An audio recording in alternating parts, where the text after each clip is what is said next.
Hello, good afternoon. आज हम अपनी फिजिक्स क्लास 12th का 5th चैप्टर स्टार्ट करेंगे, वैद्युत चालन। ठीक है, इसे इलेक्ट्रिकल कंडक्शन कहते हैं, इंग्लिश में क्या कहते हैं, इलेक्ट्रिकल कंडक्शन। और हमारे जो क्लास चैप्टर नंबर 4th के न्यूमेरिकल्स हैं वो हम बाद में करेंगे इसे। तो आज हम थ्योरी सेक्शन स्टार्ट कर रहे हैं। ठीक है, सबसे पहले हमें समझना है इस चैप्टर में हमें पढ़ना क्या है। तो सबसे पहले हमें समझना होता है चालन। ठीक है, पहले हमें चैप्टर का नाम से ही समझना होता है, वैद्युत और चालन लिखा है। तो वैद्युत के बारे में हम आराम से जानते हैं कि एक इलेक्ट्रॉन होता है, इलेक्ट्रॉन के चारों ओर इलेक्ट्रिक फील्ड होती है, और ये इलेक्ट्रॉन अगर चलना स्टार्ट कर दे तो इसके इलेक्ट्रॉन के चलने से ही इसके अपोजिट डायरेक्शन में flow of protons, flow of anything हो सकता है। और जब इलेक्ट्रॉन एक डायरेक्शन में चलना स्टार्ट कर देता है तो उसके अपोजिट डायरेक्शन में उसकी करंट स्टार्ट कर देती है फ्लो होना। ठीक है, तो इलेक्ट्रॉन हमारा जिस डायरेक्शन में जाएगा उसके अपोजिट डायरेक्शन में, उसके दूसरे डायरेक्शन में हमारी इलेक्ट्रिक करंट अर्थात धारा प्रवाहित हो जाएगी। ठीक है, तो उसकी वजह से हम उसे कह देते हैं कि हाँ, ये हमारी वैद्युत उत्पन्न हो गई है। आज हमें समझना है थोड़ा बहुत चालन के बारे में। चालन जिसे हमने इंग्लिश में कह देते हैं कंडक्शन, इंग्लिश में क्या कहते हैं, कंडक्शन। लेकिन कंडक्शन समझने से पहले हमें समझना पड़ेगा आखिर भाई चालक क्या होता है, अर्थात कंडक्टर क्या होता है। और कंडक्टर को समझने के बाद हम समझ पाएंगे कंडक्शन क्या होती है। ठीक है, तो कंडक्टर हम सिंपल सी बात समझते हैं कि कंडक्टर क्या है। कंडक्टर एक ऐसे टाइप का एलिमेंट है, तत्व है, जिसमें वैद्युत धारा आराम से प्रवाहित हो जाए। ठीक, हमें क्या है, वैद्युत धारा आराम से प्रवाहित हो जाए। ठीक है, आराम से आप इसके नोट्स बनाते रहिएगा, प्रवाहित हो जाए। ठीक, तो ऐसे टाइप के एलिमेंट्स को, ऐसे तत्वों को हम वैद्युत कंडक्टर कहते हैं, अर्थात वैद्युत चालक तत्व कहते हैं। तो इस चैप्टर का पहली हेडिंग, पहली डेफिनेशन हमें समझनी है कि वैद्युत धारा क्या है। अब हमारा चैप्टर स्टार्ट होता है। अभी तक तो हम केवल चैप्टर के बारे में समझ रहे थे, अब हमें समझना है वैद्युत धारा। क्योंकि हम सिंपल सी बात जानते हैं कि वैद्युत, हम जान चुके हैं कि इलेक्ट्रॉन और उसके चारों ओर के फील्ड को हम वैद्युत कहते हैं, सिंपल, कोई दिक्कत नहीं है। लेकिन अब हमें समझना है धारा। तो धारा क्या है, हमें इसको समझने के लिए सबसे पहले पर समझना पड़ेगा आवेश, वैद्युत आवेश। तो वैद्युत, अगर हम सिंपल से एक डेफिनेशन की बात करें, वैद्युत आवेश की गति की अवस्था, आप लिख लीजिए, गति की अवस्था को ही हम वैद्युत धारा कहते हैं। आप इस तरीके से नोट्स बनाते रहिए। वैद्युत आवेश की गति की अवस्था को ही हम वैद्युत धारा कहते हैं। देखिए, जब इलेक्ट्रॉन हमारे पास रुका हुआ है, it is in static condition, then there will be no electric current. जब ये रुका हुआ है तब कोई भी वैद्युत धारा उत्पन्न नहीं होगी। मैंने अभी भी बोला कि अगर ये इलेक्ट्रॉन चलना स्टार्ट कर देते हैं और चलने की स्टार्ट कंडीशन को ही हम कह देते हैं कि हाँ, वैद्युत धारा। ठीक है, इलेक्ट्रॉन इधर जाएगा, करंट इधर जाएगी, बस इतना आप याद रखना। करंट, इलेक्ट्रॉन इधर जा रहा है और धारा आपके पास अपोजिट डायरेक्शन में बहेगी। ये बात आपको समझ में आ गई और हमें लगता है कि आप समझ गए होंगे। वैद्युत धारा, जो वैद्युत धारा होता है, इसे स्मॉल आई से प्रदर्शित करते हैं। प्रदर्शित कैसे करते हैं, स्मॉल आई से। ठीक, अब हम सिंपल सी बात है, हमने बहुत पहले चैप्टर से स्टार्ट कर रखे हैं कि आई बराबर क्यू अपॉन टी, इसका फॉर्मूला हो जाएगा। वैसे अगर हम बात करें फॉर्मूले की, तो क्यू बराबर आई टी होता है, वहीं से ये फॉर्मूला हमने ड्राइव किया है, आई बराबर क्यू अपॉन टी। अगर हम बात करें इसके यूनिट अर्थात इसका मात्रक, तो इसका मात्रक हो जाएगा एम्पियर। किसका, करंट का, धारा का, क्या हो जाएगा, एम्पियर। और इसका अगर हम डायमेंशन की बात करेंगे, अर्थात इसके मात्रक के या विमीय सूत्र की बात करेंगे, तो विमीय सूत्र हो जाएगा कैपिटल ए। ठीक है, अब हमें समझना है कि वैद्युत धारा का एम्पियर का मात्रक समझ लिया, एम्पियर होता है, सब कुछ सीख लिया। अब हमें सीखना क्या है, एक एम्पियर की परिभाषा। क्या सीखना है, एक एम्पियर की परिभाषा। अगर इसी में हम कह दें Q बराबर 1, Q बराबर 1 और T बराबर भी 1, अर्थात I बराबर क्या हो जाएगा, 1 एम्पियर। ठीक है, 1 एम्पियर। बस यही कहना है कि प्रति सेकेंड बहने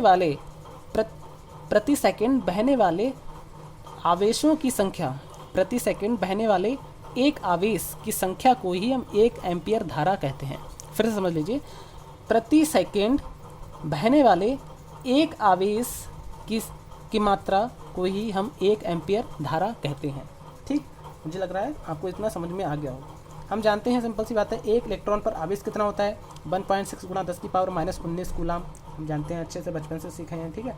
और इसके बाद अगर हमसे कोई कह दे कि एक कूलाम आवेश के लिए कितने इलेक्ट्रॉन प्रवाहित होने चाहिए, ये सबसे इंपॉर्टेंट क्वेश्चन है।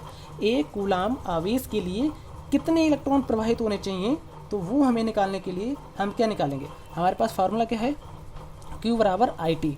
क्वेश्चन क्या कह रहा है, एक कूलाम अर्थात Q बराबर एक कूलाम आवेश के लिए कितने इलेक्ट्रॉन प्रवाहित होने चाहिए, हमें वो निकालना है, ठीक है। तब हमें यहाँ से निकालना पड़ेगा एक कूलाम आवेश के लिए, इसे नोट कर लेना अच्छे से, आवेश के लिए 1/1.6 गुणा 10 की पावर -19, और इसको अगर आप कैलकुलेट करेंगे तो आपके पास आंसर आएगा 6.25 इंटू 10 टू पावर 18 इलेक्ट्रॉन प्रवाहित होने चाहिए। ये बात याद रखना, प्रवाहित होने चाहिए, समझ में आया।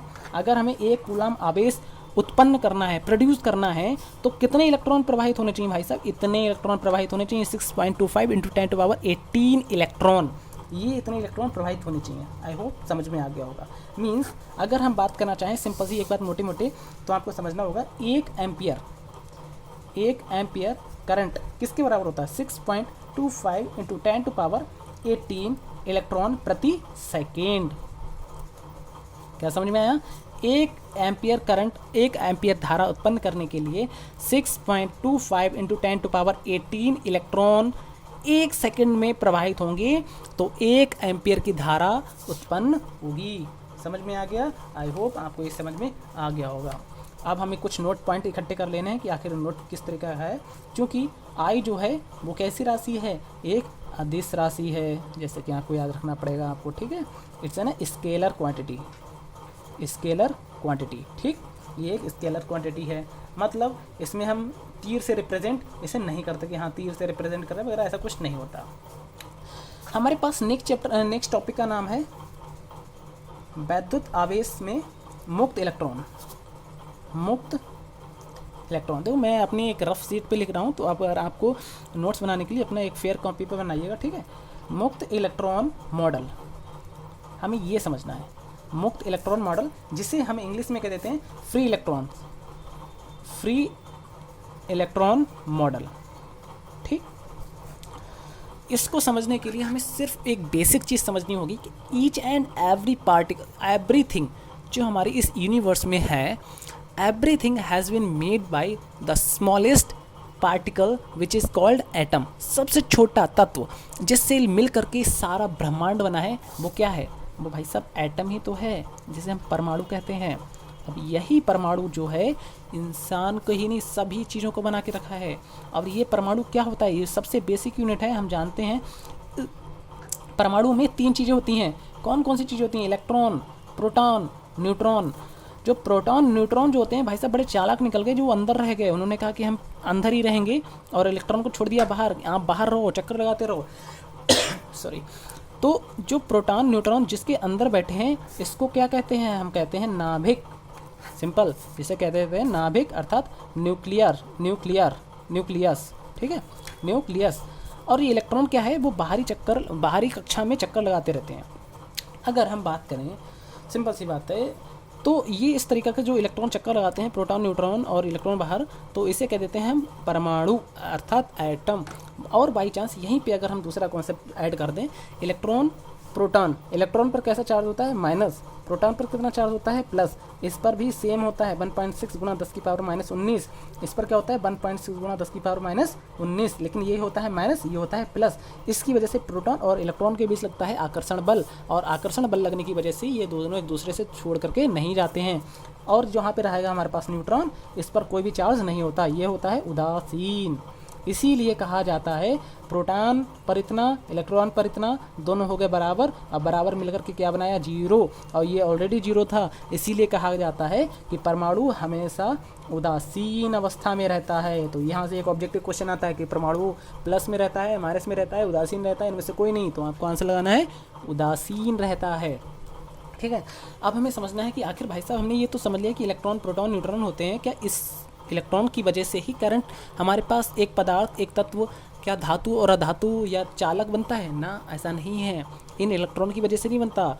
हमारे पास मुक्त इलेक्ट्रॉन मॉडल सिर्फ ये कहता है कि जो हमारे पास तत्व होता है, जैसे हमने कोई सा तत्व लिया, उस तत्व के बहुत बाहरी एक ही कक्षा नहीं होती, उसमें बहुत सारी कक्षाएं होती हैं, बहुत सारी कक्षाएं होती हैं, और बहुत सारी कक्षा में अलग अलग इलेक्ट्रॉन अलग अलग कक्षाओं में चक्कर लगाते रहते हैं। अब ये कोशिश कीजिए समझने की, अगर प्रोटॉन क्या है, जितने परमाणु क्रमांक, जैसे कि हमारे पास कोई भी तत्व है, यूरेनियम 92, 235, जो ना यूरेनियम है, यूरेनियम के 92 है, यूरेनियम का 92 में क्या है, 92 है हमारे पास प्रोटॉनों की संख्या, प्रोटॉन की संख्या। और इस प्रोटॉन की संख्या में हमारे पास, अगर हम इस परमाणु की बात करें, इस परमाणु के नाभिक में 92 प्रोटॉन होंगे, और जो चक्कर लगा रहे हैं इलेक्ट्रॉन वो भी 92 ही होंगे। समझ लीजिएगा आप क्या मतलब, प्रोटॉन तो भाई साहब एक जगह इकट्ठे हो गए, प्रोटॉन 92 अंदर ही हैं, इलेक्ट्रॉन जो 92 हैं वो धीरे धीरे चारों ओर फैले हुए हैं। अब ये होता है कि ये बल ज़्यादा हो जाता है, लेकिन ये बल देखा जाए, इनके बीच की डिस्टेंस कितनी है, R1 है, इनके बीच की डिस्टेंस कितनी है, R2 है, इनके बीच की डिस्टेंस कितनी है, R3 है।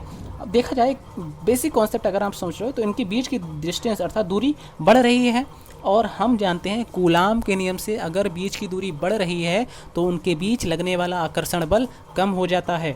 इसी की वजह से इस इलेक्ट्रॉन पर तो बल बहुत ज़्यादा होगा, पर इस और इस इलेक्ट्रॉन के बीच लगने वाला बल बहुत कम होगा।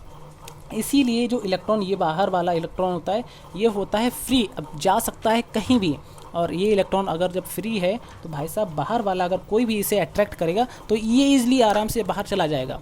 बस ये जो इलेक्ट्रॉन है जो कि मुक्त है, फ्री है कहीं भी जाने के लिए, इसी इलेक्ट्रॉन को कह देते हैं मुक्त इलेक्ट्रॉन। और ये जो हमने मॉडल बनाया है, इसी मॉडल को कहते हैं मुक्त इलेक्ट्रॉन मॉडल, अर्थात free electron models. I hope आपको समझ में आ गया होगा। इतनी बात समझ में आ गई?